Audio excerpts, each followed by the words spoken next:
अमरनाथ जी बहुत परेशान थे। 2 महीने बाद बेटी राधिका की शादी थी और अभी तक कुछ भी इंतजाम नहीं हुआ था। राधिका की मां को गुजरे 2 साल हो गए थे। तब से अमरनाथ जी अपने आप को बहुत लाचार और अकेला महसूस करते थे। उनका एक बेटा भी था, कुणाल, जिसकी शादी अमरनाथ जी ने 4 साल पहले ही की थी। शादी का सारा काम कब निबट गया, ये अमरनाथ जी को भी पता नहीं लगा।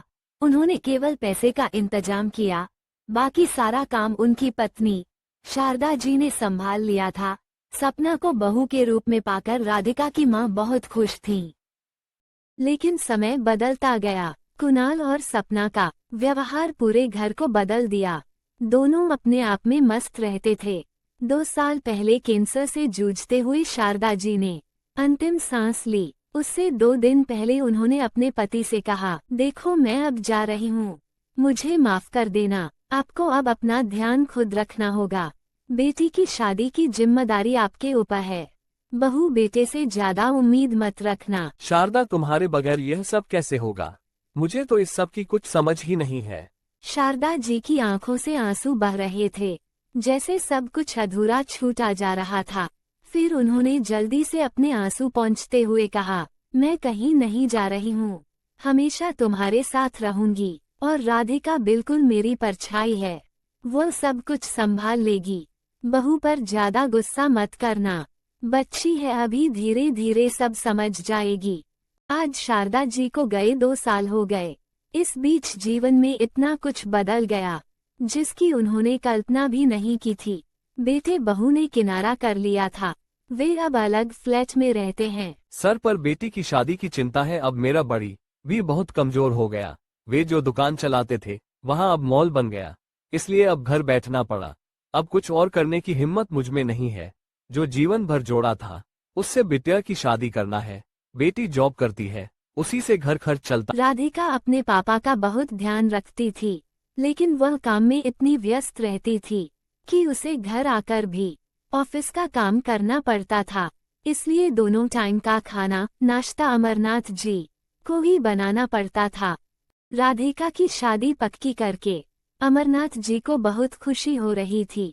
वे घंटों अकेले शारदा जी की फोटो के सामने बैठकर उनसे बात करने की कोशिश करते रहते थे, अपनी खुशी बताते थे। साथ ही उन्हें ये दुख भी था कि बेटी के हाथ पीले करते ही वे अकेले रह जाएंगे। एक दिन अमरनाथ जी सुबह जल्दी ही घर से निकलने लगे तो राधिका ने टोका, पापा इतनी सुबह कहाँ जा रहे हो? नाश्ता भी नहीं किया आपने। रुको मैं नाश्ता बनाती हूँ। बेटी आज तो संडे है, तो आराम से नाश्ता बना लेना, मुझे जरूरी काम है। तेरी शादी की तैयारियां करने ही जा रहा हूँ। आज तू नाश्ता और खाना बना लेना, दोपहर को मिलते हैं। अमरनाथ जी यह कहकर जल्दी से निकल गए। राधिका वापस सोने चली गई। अमरनाथ जी ऑटो से एक बिल्डिंग में पहुंच गए। वहां एक फ्लैट के सामने उन्होंने डोरबेल बजाई। सामने उनकी बहू सपना खड़ी थी। ओहो पापा जी, आप यहाँ कैसे? आपको यहाँ का पता कैसे मिला? कुणाल, तुम्हारे पापा आए हैं। कुणाल बाहर आया। बेटा, राधिका का रिश्ता पक्का कर दिया है। शादी में अब सिर्फ 1 महीना बचा है। मैं चाहता हूँ कि तुम दोनों पहले से घर आकर सारा काम संभाल लो। मैं अकेला पड़ गया हूँ, तुम्हारी माँ भी नहीं है। बेटी की शादी में मैं कोई कसर नहीं छोड़ना चाहता हूँ। इससे पहले कि कुणाल कुछ बोलता, सपना बोली, देखिए पापा, हमसे कोई उम्मीद मत रखिए। मुझे पता है आप पैसों के लिए यहाँ आए हैं। इस फ्लैट को देखिए, इसकी ईएमआई में कुणाल की आधी सैलरी चली जाती है। अमरनाथ जी का दिल भर आया।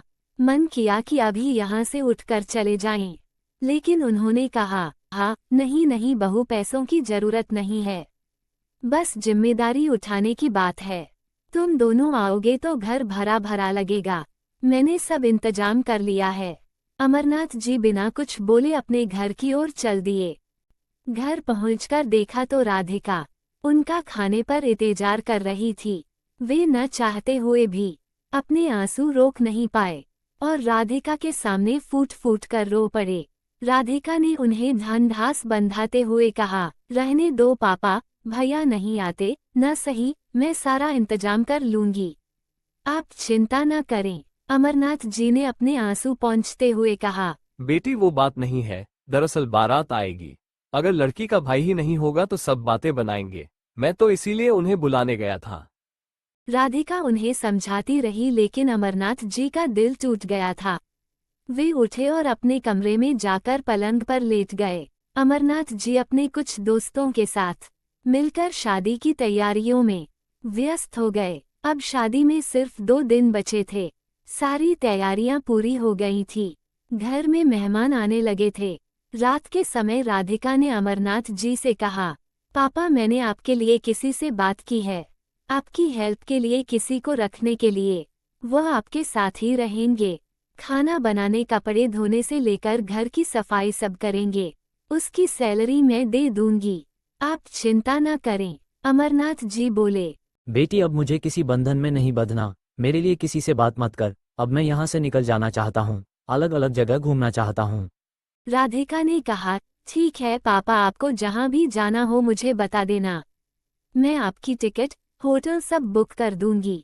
अमरनाथ जी कुछ नहीं बोले। शादी वाले दिन कुणाल और सपना दोनों आए। अमरनाथ जी के पैर छुए तो उन्होंने फीकी मुस्कुराहट से उनका स्वागत किया। राधिक स्टेज पर बैठी थी। कुणाल और सपना उसके पास गए, फोटो खिंचवाया और खाना खाकर जाने लगे। अमरनाथ जी उन्हें देख रहे थे। कुणाल ने जेब से एक लिफाफा निकाला और लिखने वाले को देने लगा तो अमरनाथ जी ने उसके कंधे पर हाथ रख कर कहा, बेटा इसे पैसे को अपने घर की EMI के लिए संभाल कर रख, हमें इसकी कोई जरूरत नहीं है। बेटी की विदाई होते ही अमरनाथ जी अपने आप को बहुत हल्का महसूस करने लगे। अगले दिन तक सारे मेहमान भी विदा हो गए थे। शादी का सारा काम निबट गया था। अमरनाथ जी अब अकेले रह गए थे। एक दिन उनके दामाद राकेश और राधिका दोनों उनसे मिलने आए। राकेश ने कहा, पापा चलिए अब आप हमारे साथ रहेंगे। अरे नहीं बेटा, मैं बेटी के घर कैसे रह सकता हूँ।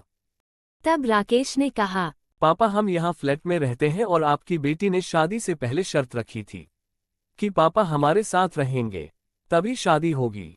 राधिका बोली, पापा जरूरी नहीं है कि आप अकेले रहें। अगर आप अकेले रहेंगे तो मैं भी सुखी नहीं रह पाऊंगी। राकेश ने कहा, पापा हमें भी बड़ों का साथ चाहिए। आपको तो पता है मेरा परिवार गांव में रहता है। यहाँ एक ही शहर में आप अकेले रहें यह नहीं हो सकता। हमने पहले ही प्लानिंग करके एक बड़ा फ्लैट लिया था जिससे हम सब साथ रह सकें। राकेश और राधिका जिद करके अमरनाथ जी को अपने साथ ले गए। अमरनाथ जी सोच रहे थे, बेटे ने साथ छोड़ दिया और दामाद ने साथ दे दिया, क्या नियति है।